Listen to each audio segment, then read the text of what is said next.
Oke teman-teman, slide selanjutnya adalah basic command untuk page management atau APT ya. APT begitu, bukan yang itu ya. Tapi intinya APT ini biasa dipakai untuk mengupdate repository atau mengupdate sebuah package, karena Ubuntu itu dia sifatnya tuh sistemnya tuh bukan .exe, bukan apa lah gitu.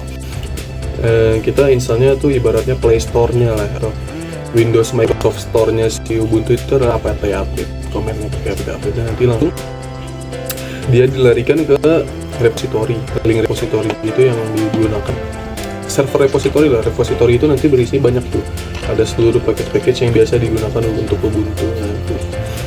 Nah, untuk memakai command lainnya ya tinggal kita pakai sudo ya teman-teman. Sebenarnya sudo itu kalau kita di root nggak usah pakai sudo lagi, tapi biasanya kenapa pakai sudo ya, karena dia yang namanya menginstal paket, melakukan update. APT update ini berarti update sistem ya, berarti kan butuh akses yang super gitu kan, karena dia mengubah sistem.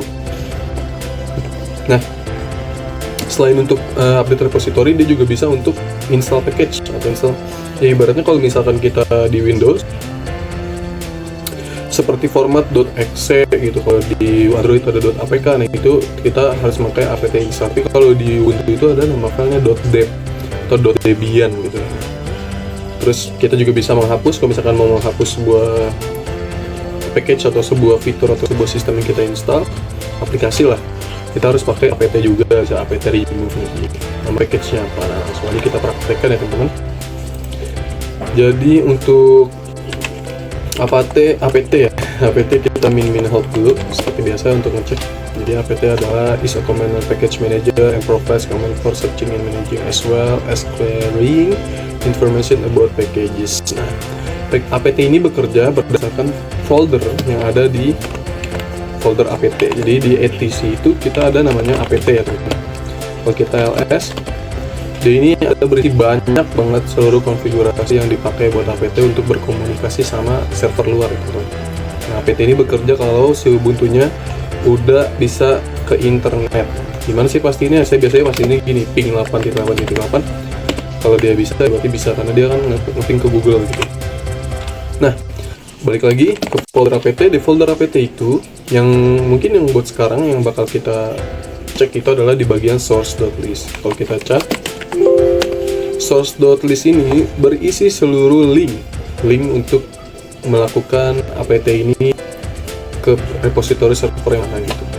Nah, dia itu defaultnya, karena tadi kan mungkin teman-teman udah lihat juga kalau ngikutin video pertama itu, dia ada id.archive, berarti dia mengambil repository Indonesia untuk arsip Ubuntu. Nah, nanti seluruh update, misalkan nanti dari komunitas Ubuntu ada temuan misalkan security patch update, nah dia langsung terupdate di sini. Jadi kita tinggal jalanin sudo apt update. Nah, ini kebetulan juga kayaknya saya juga belum update sistem ya. Langsung coba aja sudo apt update, terus dia minta password, masukin passwordnya. Nah, dia langsung working, berarti dia lagi ngupdate teman-teman. Kita coba dulu, kita tunggu. Udah lama ya di internet.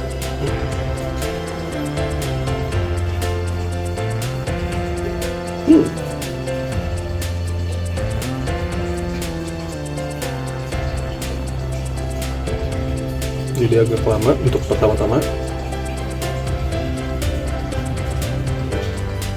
Nah, biasanya sih kalau kita baru install ya teman-teman, tadi kan ini juga Ubuntunya baru diinstal, kalau emang masih fresh banget gitu ya, dia udah otomatis terupdate sih. Jadi nggak ada tuh package yang harus diupdate di dalam Ubuntu, tapi dia ada dikasih tahu ada 45 package yang bisa di-upgrade. Jadi selain apt update, kita juga bisa apt upgrade. Masih bedanya ya, apt update itu melakukan sinkronisasi patch terbaru yang ada di dalam repository Ubuntu. Nah, kalau di upgrade yang ada nih sekarang, yang udah terinstall dalam Ubuntu saya, harus diupdate lagi, harus bisa di-upgrade lah ke versi terbaru. Nah, biasanya saya tinggal jalanin apt upgrade, sudo apt upgrade, sudo apt upgrade. Nah, dia bakal ngasih tahu, ada bilang dia kalau bisa setelah operasi ini selesai ada 5 MB additional space yang bakal kepake. Nah, saya ditanya boleh dilanjut atau enggak, kita yes saja. Nah, ini langsung di-upgrade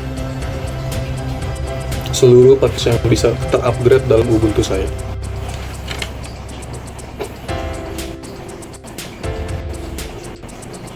Kita tunggu dulu.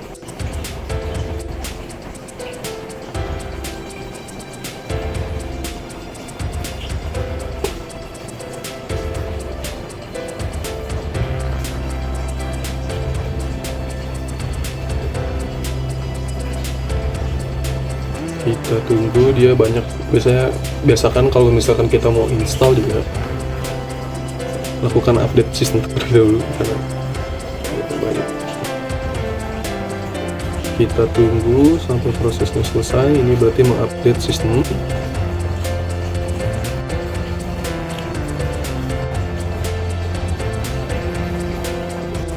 Oke, biasanya Ubuntu 22 itu udah daemons, nggak usah bingung. Kita enter aja semuanya, terus kita tab, oke, kita enter. Itu berarti sistemnya sudah banyak.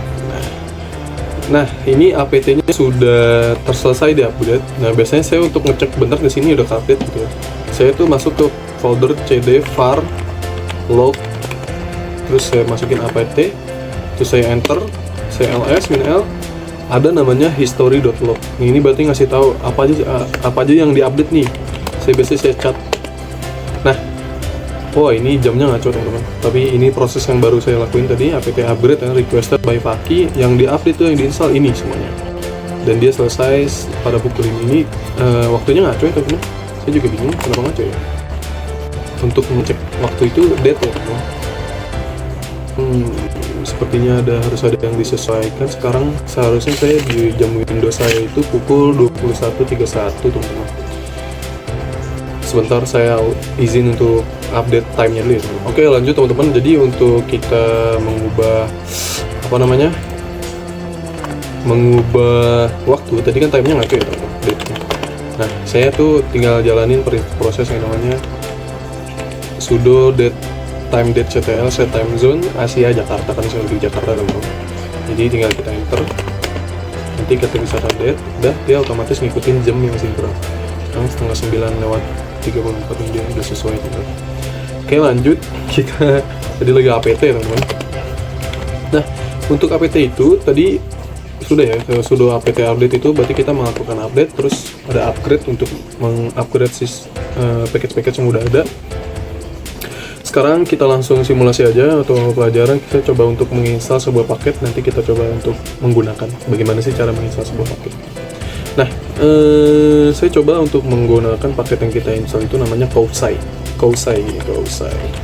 Jadi sebuah tools atau sebuah package yang membuat kita belajar gitu. Jadi saya coba cek dulu. Untuk mengecek package yang terinstall kita bisa pakai command dpkg ya. Dpkg itu coba kita minimum dulu. Nah, dpkg ini banyak ya teman-teman fungsinya. Nanti dia bisa untuk install sebuah .dev file ya. Terus bisa menghapus, bisa nge-purge gitu. Nge-purge itu berarti menghapus semuanya. Nah, sebuah kita dpkg -l itu berarti min listing. Sekarang saya grab tapi dpkg -l dulu deh. Nah, ini semua yang terinstall di dalam Ubuntu saya ya. Ini kita cek, banyak banget paket yang terinstall yang di Ubuntu. Kita cek lagi ke bawah, banyak banget teman-teman. Nanti bisa cek sendiri ya teman-teman. Nah, saya mau coba ngecek nih Kousai udah ada apa belum sih gitu. Gimana caranya? Kita tinggal -l. Nah, kita juga bisa kombinasi komen ya. Nah, ini mungkin yang tips pertama dulu, tips yang sekarang awal lah bisa saya kasih tahu. Kita bisa namanya piping itu jadi kayak ngelakuin komen lain setelah komen lain gitu. Jadi setelah di dpkg -l tolong dicari atau di grab, atau grab ini perintah untuk mengambil sebuah nama yang kita tulis atau keyword. Jadi gini sintaksnya, saya gini biasanya Kousai, saya gini sih Kousai gitu. Berarti saya minta si Ubuntunya melakukan dpkg -l terus di piping, lalu dia nge-grab mengambil kata yang ada Kousai, terus tampilkan hasilnya. Dia nggak ada karena emang belum ada gitu teman-teman. Mungkin kalau biar lebih berasa lagi, coba lagi saya cek yang udah ada misalkan apt teman-teman. Jadi saya ganti dpkg yang saya ganti grab yang ada apt. Nah, dia bakal ngasih tahu yang listnya yang ada apt dulu. Ini salah satu trik juga teman-teman. Nah, kalau tadi kita lihat di si Kousai belum ada ya.